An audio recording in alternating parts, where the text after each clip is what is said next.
Welcome to the BBB National Programs Podcast Better Series, where we will explore top-of-mind topics with business and industry leaders to understand the leading trends and innovations that continue to push the envelope in today's marketplace.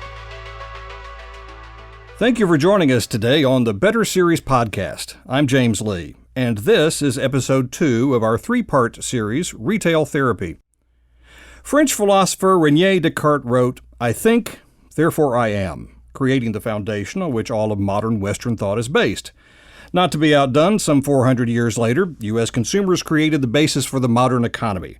To put it in terms Descartes would understand, I shop, therefore I am. And that is the title of today's episode, where we look at how the retail sector became the largest component of the U.S. economy and how each of us as consumers play a key role in the rough-and-tumble world of commerce.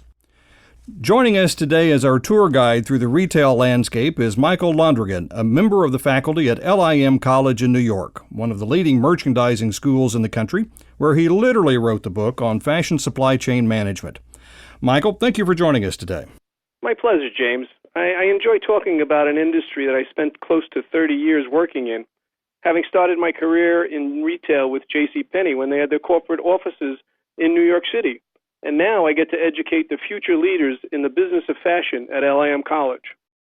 Well, this is going to be a great conversation then, because I've got a lot of questions. So, let's start with the retail sector is the largest component of the U.S. economy. That's a lot of people. So can you put that into context for us in terms of just how important a strong retail sector is to the overall economy? Well, the retail industry is the largest private sector employer in the United States. They employ over 5 million people and account for about 6% of our gross domestic product. That covers all forms of retail, with automotive actually leading the way in terms of dollars. But from a fashion perspective, the U.S. consumers spend over $250 billion annually. Now, that's a lot of shoes, shirts, and accessories. Many of those 5 million retail positions are entry-level and employ folks along a very diverse line from all aspects of society. But one thing to note here, with the push on increased minimum wages in many states and nationally, this will eventually lead to higher prices for all consumers.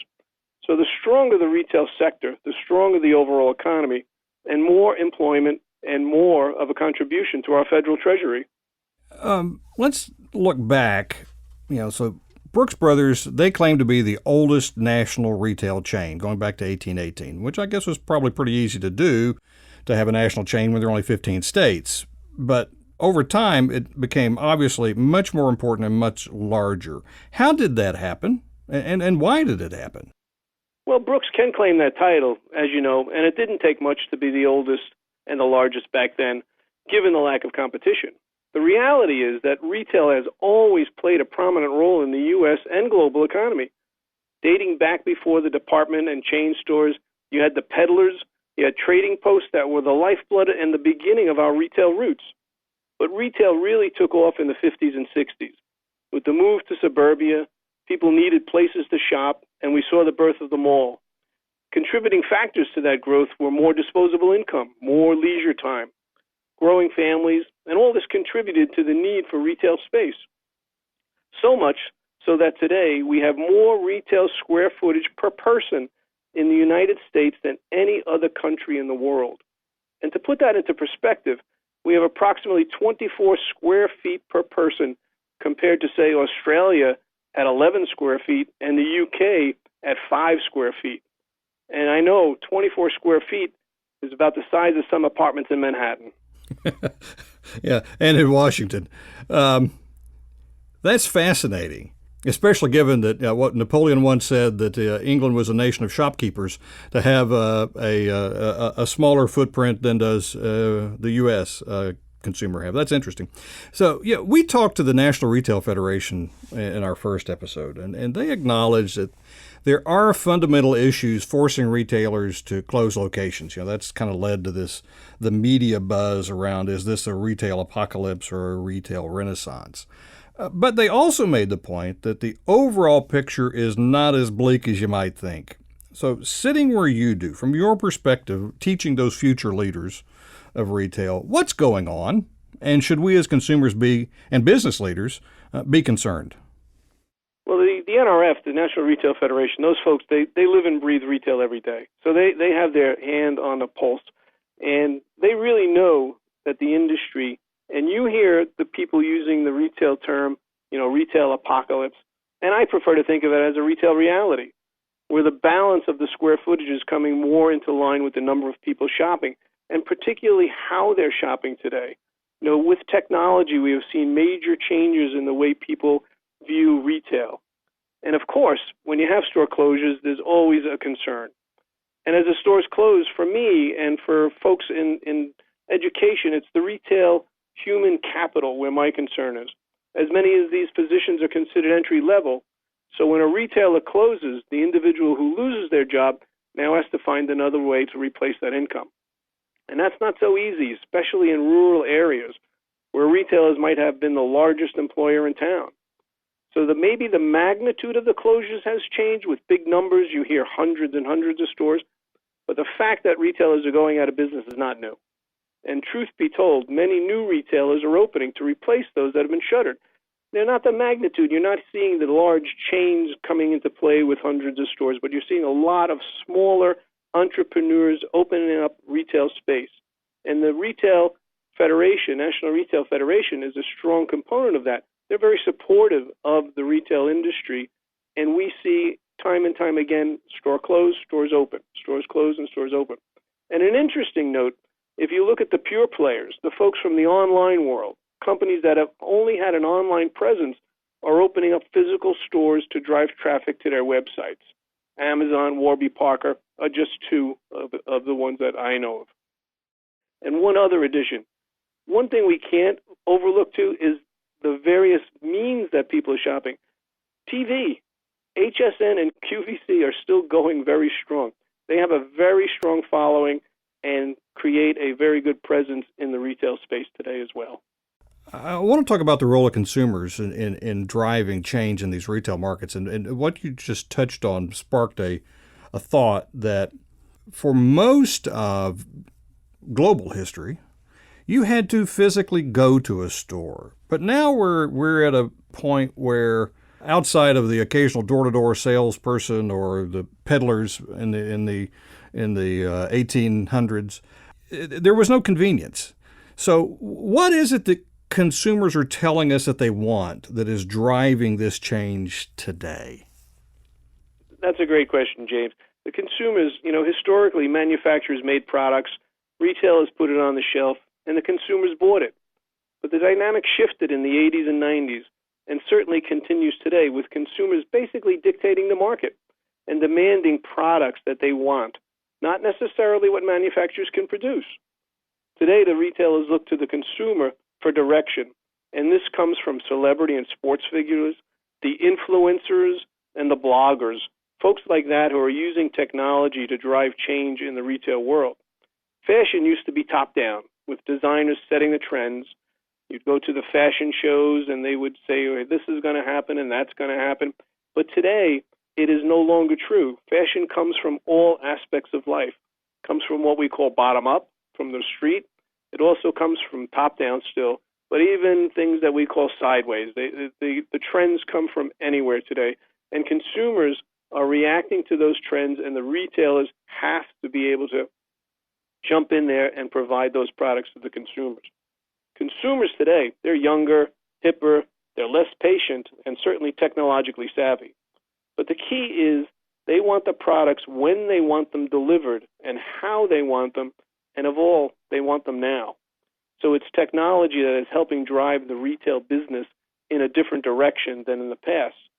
But the real issue for consumers, I think, today, that they're looking for experiences over products. As a consumer today, across all age categories, if I ask someone, I'll give you $100, would you buy a shirt or a blouse, or would you prefer to spend it on an experience? And the experience is going to win out the majority of the time. And lastly, I think consumers are looking to buy from companies that are also considered sustainable and who care about corporate social responsibility. You mentioned influencers, which sparked another question. That is and is not sort of a new phenomena. I guess how it works is new. We've always had endorsements, right? Celebrity endorsements, sports endorsements, whatever. But this phenomenon of influencers, which tend to be online and tend to be in fashion, do you see that expanding beyond that scope into the rest of the retail environment and to other types of business environments? Are we going to see business to business influencers? I think you will see all sorts of different influences as we move further down with technology. The influencer, as you say, isn't something that's new. It's different use of technology. In the past, it would be the fashion magazines or even the TV commercials where you would have a spokesperson. So you would call them a spokesperson as opposed to an influencer. And they would be the ones that would be representing the product and telling the consumers, buy this product because I think it's good. And now you have these so-called influencers who have followings on social media platforms that are driving retailers to put products in the store based on what they're saying. I look at it as I'm a little jaded when it comes to the influencers and the bloggers in today's world, though, I must say. Originally, bloggers, particularly, they bought a product, they liked it, they shared their view, and then their friends, their relatives, or whoever would participate in that. But today they're being paid. They're being paid for their endorsements. The influencers are being paid. And it's really not a true, response to a product. It's those folks, I want to use the term shilling for those companies and driving, profits. Build on that a little bit here, because you and I, live in an area where there are influencers, right? We live in large urban areas. And convenience, factors into many, if not most, of the decisions that we tend to make. You're in New York City. I'm in Washington, D.C. I don't need to go to the grocery store or a restaurant because I can have food dropped at my door in less than an hour. I don't own a car because I have Uber, I have the Metro, I have a subscription for a scooter. I go to the mall to look at something I'm likely to buy, but then I come home and order it. So, that doesn't work, though, in small towns and suburbs, which is where we're seeing the hardest impact of these of the retail realignment. Yeah, how does that transition underway impact consumers in those areas, and what can they do to participate in the retail economy going forward? That's a great observation. We tend to forget about Middle America, as retail is generally focused on the metropolitan areas. Let's face it, that's where the consumers are and where retailers think the money is. So for those folks in areas that are underserved by traditional retailers, you do still have online shopping, and you have, yes, the TV that I mentioned earlier, QVC and HSN, and let's not forget mail order. They are still an important factor in the buying habits of those underserved populations.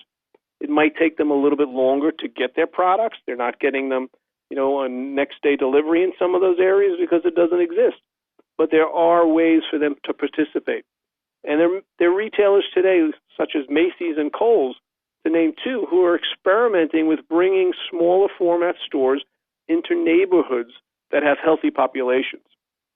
More of a traditional downtown, where you once have seen a Woolworths or an H.L. Green, and now I'm really dating myself, which will translate into more smaller stores from bigger players in more rural areas.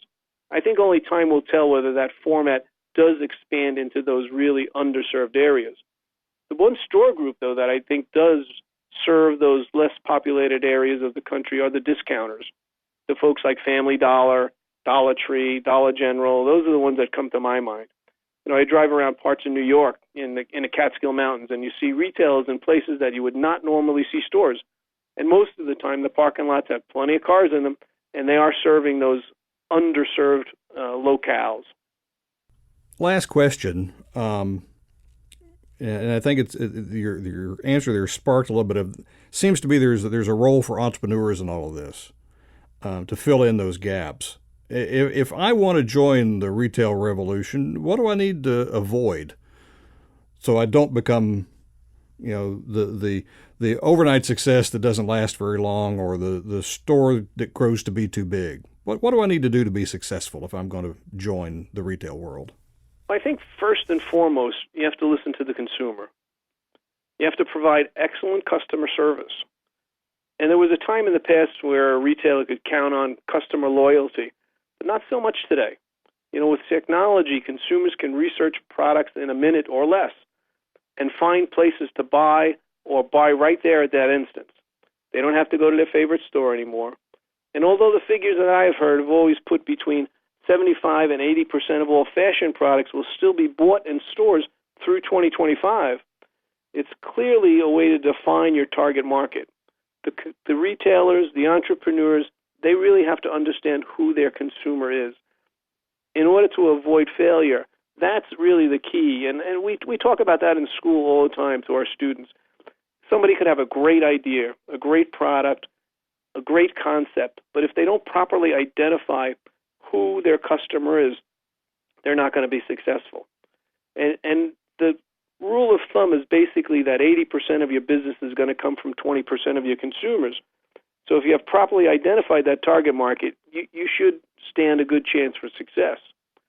But one of the big things, too, in my mind, is creating a point of differentiation. Don't just try to compete with the Amazons of the world, as that's a tough battle to win. Be different. That is not always easy. It's going to take properly identifying that market, and being different can feel hard sometimes. It means taking risks. And retailers, sometimes they don't really like to take risks. I know when I was in industry, we used to go what we'd call competitive shopping.